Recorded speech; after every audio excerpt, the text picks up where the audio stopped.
दोस्तों, बनाए ऊपर वाले ने वो विश्वास हमारे अंदर, लेकिन कभी नहीं टूटने देना वो मंजर, क्योंकि विश्वास ही जीवन है और विश्वास ही भगवान है।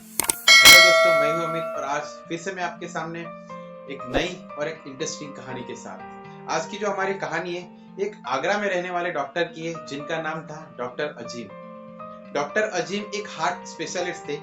वो हार्ट का कोई भी प्रॉब्लम हो, कोई भी सर्जरी हो, कोई भी ऑपरेशन हो, वो कुछ थोड़े से पैसे लेके उसे पूरा कर देते थे। इसीलिए उनकी जो चाहत थी, उनकी जो लोगों के प्रति जो लगाव था, वो बहुत ही धीरे धीरे बढ़ते चला गया, क्योंकि लोग दूर दूर से उनके पास आते थे हार्ट की सर्जरी करने के लिए। क्योंकि लोगों को भरोसा हो गया था कि नहीं, हमारी जो हार्ट की सर्जरी है, अगर मुझे प्रॉब्लम है तो कम पैसे में और अच्छा इलाज सिर्फ एक ही इंसान कर सकता है, वो है डॉक्टर अजीम जी। तो ऐसे धीरे धीरे करके पूरे इंडिया में उनके बारे में सबको पता चलने लगा, सरकार को भी पता चलने लगा। तो एक दिन सरकार ने उनको लाइफ टाइम अचीवमेंट अवार्ड घोषित कर दिया, लेकिन वो अवार्ड लेने के लिए उनको दिल्ली जाना था। जैसे डॉक्टर अजीम जी को पता चला, उनको बहुत खुशी हो गई, लेकिन दिल्ली जाना है तो तुरंत उन्होंने फ्लाइट बुक की, लेकिन कुछ बारिश खराब होने की वजह से, बारिश का मौसम होने की वजह से फ्लाइट कैंसिल हो गई।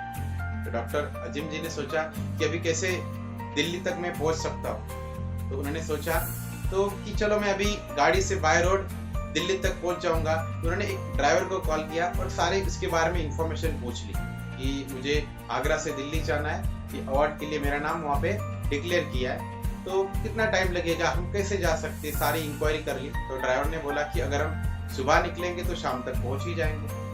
तो डॉक्टर अजीम जी ने बोला ठीक है, कोई बात नहीं, हम कल सुबह ही निकल जाते हैं। तो जैसे ही कल सुबह वो दोनों निकले, ड्राइवर और डॉक्टर अजीम जी, तो गाड़ी में बैठे। जैसे वो जाने लगे हाईवे पे, तो कुछ देर के बाद जैसे ही वो आगे गए तो रास्ते में उनको एक ट्रैफिक, जैसे कि बहुत सारी गाड़ियां खड़ी थी, तो ट्रैफिक जाम हुआ। ऐसे जगह पे वो पहुंच गए कि बहुत सारी गाड़ी वो रोड पे खड़ी थी।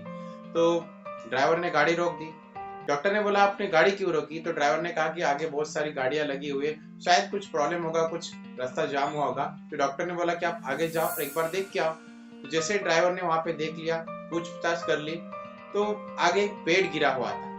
तो ड्राइवर ने बोला कि यहाँ पे तो टाइम लग सकता है, लेकिन मेरे पास एक रास्ता है कि अगर हम यही शहर से अगर कुछ गली से शॉर्टकट जाए तो आगे हम हाईवे को टच कर सकते हैं, तो वहां से हम दिल्ली चले जाएंगे। तो डॉक्टर को अच्छा लगा रहा। तो डॉक्टर ने बोला ठीक है, तो हम चलते हैं। जैसे वो शहर के अंदर से गली गली, घर घर और सोसाइटियां आगे जाते रहे, लेकिन उनको रास्ता नजर ही नहीं आ रहा। जैसे जैसे आगे जा रहे थे वैसे वैसे रास्ता बढ़ रहा था, लेकिन हाईवे तक उनकी गाड़ी पहुंच ही नहीं रही। तो डॉक्टर अजीम जी उनको बोलने लगे कि शायद हम रास्ता भटक गए लगता है, क्योंकि अभी तक तो हमें रास्ता मिलना चाहिए था, अभी तक मिल नहीं रहा। तो ड्राइवर ने कहा कि शायद हमें ऐसा ही लग रहा है कि रास्ता अभी हम भूल गए। तो डॉक्टर ने कहा चलो आगे जाके कुछ किसी को पूछते हैं कि हाईवे तक ये रास्ता कब पहुंचेगा। तो जैसे वो गाड़ी लेके आगे गए तो उनको रास्ते में एक झोपड़ी वहां पे दिखाई दी। तो डॉक्टर ने वहां पे ड्राइवर को बोला कि गाड़ी रोक दो, शायद यहाँ पे कोई हो तो मुझसे पूछ लेंगे कि ये रास्ता हाईवे तक हमें किस तरह से पहुंचा देगा। तो जैसे गाड़ी रोक दी और झोपड़ी के पास दोनों गए, तो उस झोपड़ी में एक बूढ़ी औरत अपने पोते के साथ बैठी हुई थी। ड्राइवर ने और डॉक्टर ने उनको देखा और बोला कि माँ जी, हमें एक रास्ता जो हम भटक गए, हमें दिल्ली जाना था, लेकिन हाईवे तक हम पहुंच ही नहीं रहे। तो उस औरत ने जवाब दिया ठीक है, कोई बात नहीं, मैं आपको रास्ता बता देती हूँ, पहले आप पानी पी लियो। जैसे पानी पी लिया तो जो बूढ़ी औरत थी उन्होंने रास्ता उसको बता दिया, डॉक्टर को, ड्राइवर को। लेकिन अचानक बात करते करते डॉक्टर का ध्यान वो बूढ़ी औरत के पोते पे गया। तो जैसे ही डॉक्टर का ध्यान उनकी तरफ गया तो डॉक्टर से रहा नहीं गया। उन्होंने पूछ लिया कि ये जो पोता है आपका, ये इस तरह से क्यों लेटा है पलंग, शायद उसकी हालत कुछ ठीक नहीं लग रही मुझे।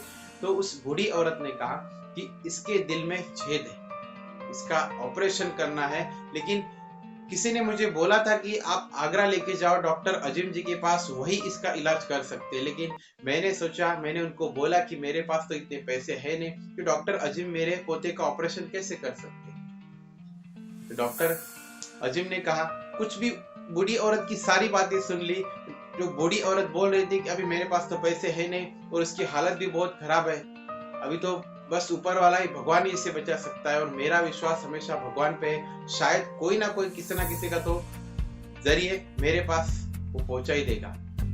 तो डॉक्टर अजीम जी ने चेहरे पे थोड़ी सी स्माइल आई, थोड़ी सी हंसी आई और तुरंत बोला कि माँ जी, भगवान ने मुझे आपके पास भेजा है, मुझे आपके पोते का ऑपरेशन करने के लिए भेजा है, क्योंकि डॉक्टर अजीम आगरा से मैं ही हूँ। तो ये जब सुन के वो बूढ़ी औरत के चेहरे पे बहुत हंसी आई, मुस्कुराहट आई कि नहीं, भगवान ने मेरा विश्वास था, भगवान ने मेरी सुन ली। तो डॉक्टर अजीम जी ने उसे बोला कि इस आपका जो पोता है उसके हार्ट का ऑपरेशन मैं करूंगा।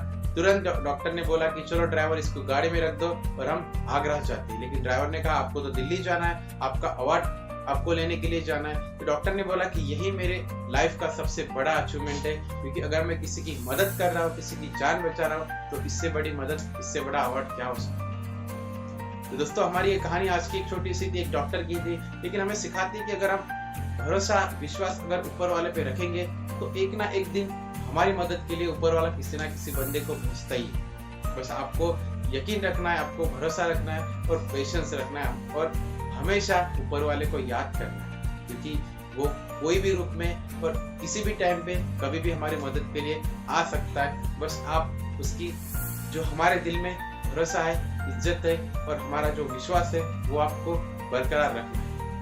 कहानी आपको कैसी लगी आप मुझे कमेंट करके, लाइक करके बता सकते हैं और सब्सक्राइब करना बिल्कुल मत भूलिएगा।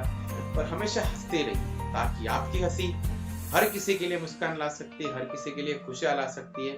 तो मिलते हैं अगली कहानी में, तब तक के लिए गुड बाय।